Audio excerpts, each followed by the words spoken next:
It started with a knock I didn't hear, but my son did. That morning felt weird, quiet in a way that wasn't peaceful, more like something was creeping under the surface.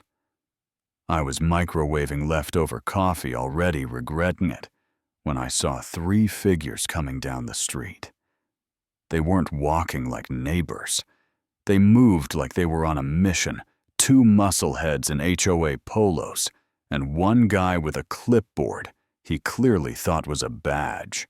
And there she was, Denise Rollins, HOA president, professional busybody, and apparently director of whatever drama was about to hit my doorstep. She stood across the street with her arms folded and that smug little smile phone already in her hand, like she was filming the trailer to some twisted home security documentary. Before I could reach for my cane, Nate opened the door. Calm, unshaken. He didn't bark, didn't puff up his chest, just stood there, with that quiet marine posture that said, "Don't test me unless you're ready for the results." Clipboard guy starts in with his rehearsed lines. "We're here under Phase 2 Enforcement Clause 21B. Nate raises an eyebrow. "That real?" The guy hesitates. "It's enforceable." Then I stepped beside Nate and said, "It's nonsense. Clause 21B got rejected last year. You can't enforce something you made up over brunch." Denise, still across the street, raises her phone and starts recording. "You've ignored multiple notices to visually align your property." "Visual alignment," Nate repeated. "We're calling it that now. It's a flag." One of the goons shifts like he's ready for something. Nate clocks him head to toe. Then the clipboard guy takes 1 step up our stairs. That's when Nate dropped him. Didn't make a sound going out. But when that man hit the pavement, the whole neighborhood came alive. Screens lifted, doors opened. Showtime. Denise didn't panic. She grinned like she'd been hoping for this.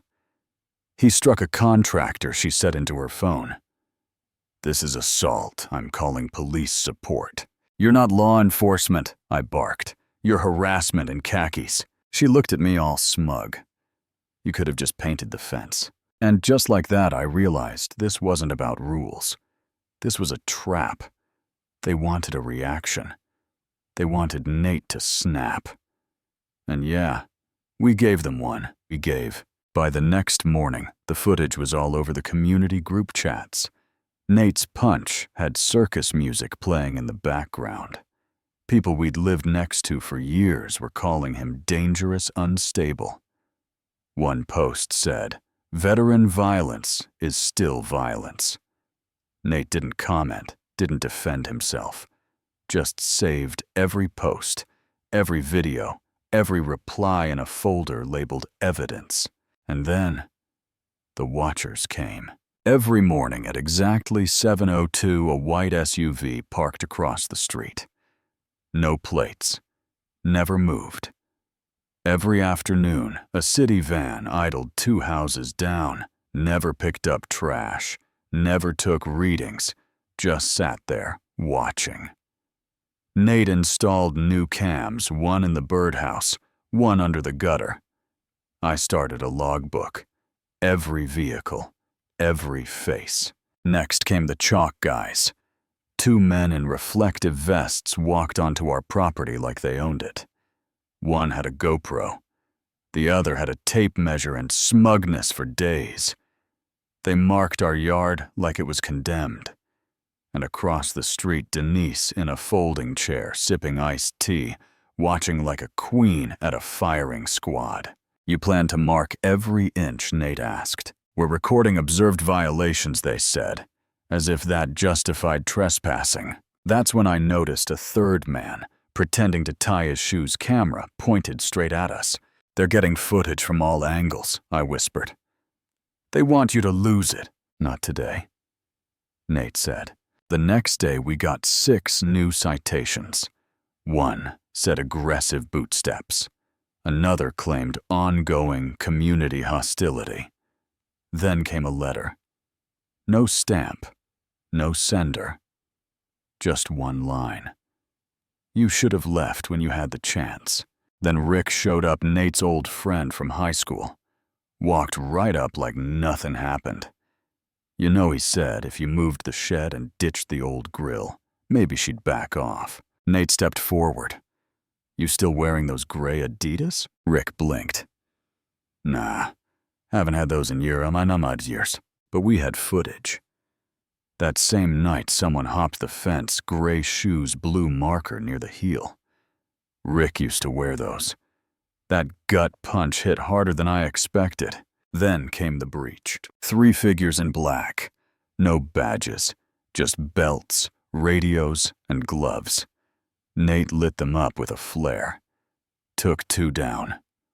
Rhonda, our neighbor, and now legend, charged out with a fire extinguisher like a linebacker.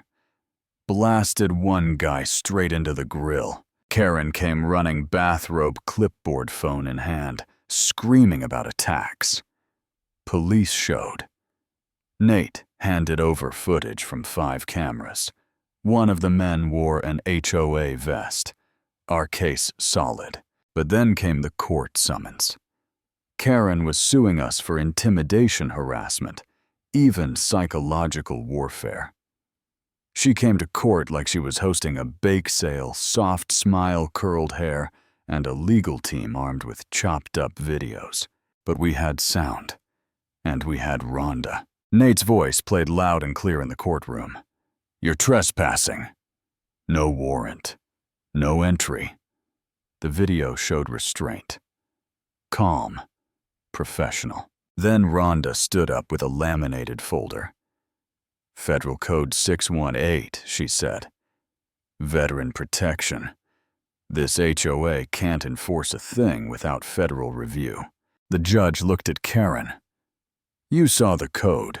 You filed citations anyway. Case dismissed. Karen stepped down. Quiet. Embarrassed. Rick moved out of state. Rhonda ran for HOA president and won by a landslide. First motion passed, no private enforcement. Period. Now, we sit on the porch most evenings. The fence still stands stronger, better. Nate planted a blue and green flag. Just ours. No logo, no permission slip. Sometimes the wind still shifts strange. Nate watches the tree line. And when I ask, you think it's over? He shrugs. No. But it's our ground now. We didn't start it. But we sure as hell finished it. And if they ever come back, they better knock.